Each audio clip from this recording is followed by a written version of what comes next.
The first stop in Lisa's and my motorcycle tour of the western United States was Theodore Roosevelt National Park in North Dakota.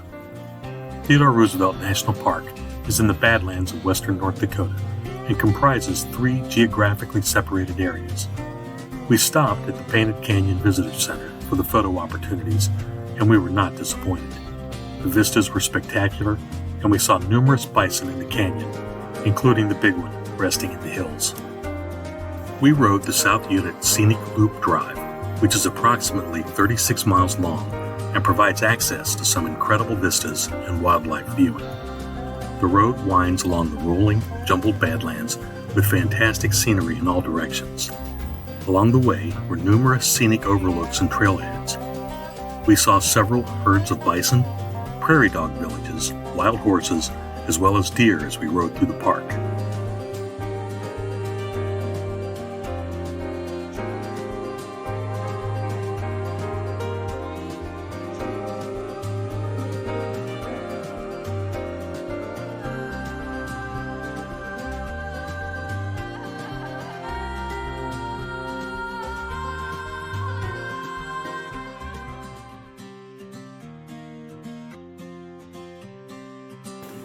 Part Wildlife Sanctuary and part Wild West, Theodore Roosevelt National Park is a vast landscape of hills, prairies, and floodplains, known collectively as the North Dakota Badlands. The park covers 70,446 acres, 110 square miles of land in 3 sections: the North Unit, the South Unit, and the Elkhorn Ranch Unit, although we only visited the South Unit.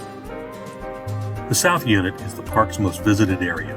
It has 2 visitor locations: Painted Canyon Visitor Center, which offers a panoramic view of the Badlands and the colorful hills that give this area of the park its name, and the South Unit Visitor Center, which provides access to the Scenic Loop Drive. The terrain varies from very flat to rolling to sheer, and ranges from arid badland areas to the meandering Little Missouri River, which traverses the entire park. We found there were not really any bad areas, just different areas.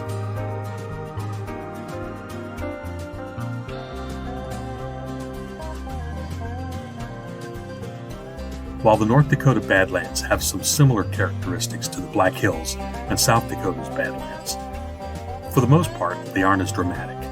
There are some great outcroppings and opportunities for landscape, but not quite on the same scale as the sheer cliffs of South Dakota's Badlands. The environment is primarily a lot of sage, a lot of grasses, and a lot of pine. Bison travel in all areas of the park, especially along the Scenic Loop Drive roadway. There are some elk in the South Unit of the park, but we did not see any during our ride.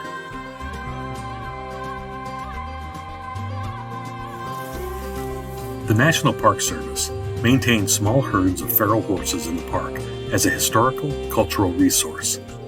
We saw several of them as we rode along the Scenic Loop Drive. Many different species of birds inhabit Theodore Roosevelt National Park. We spotted golden eagles soaring above the Scenic Loop Road, as well as a bald eagle perched on a tree in the park. We also noted 2 large prairie dog towns on the ride, seeing and hearing these grassland rodents as we rode through the prairies. Prairie dogs are one of the critical species of the national park ecosystem. Prairie dogs serve as a prairie keystone species by getting eaten, making homes for other animals with their burrows, clipping vegetation, allowing for younger, softer grasses to grow, and much more.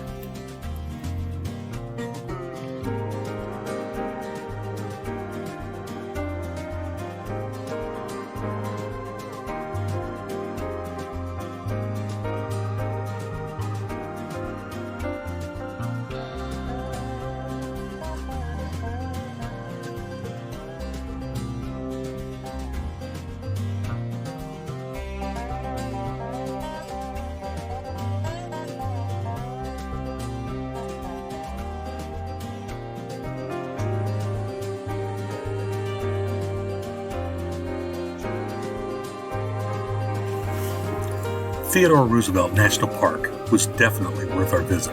The scenery is absolutely beautiful. We loved the grasslands, the rolling hills, and the badlands. Also, there were a lot of animals to observe.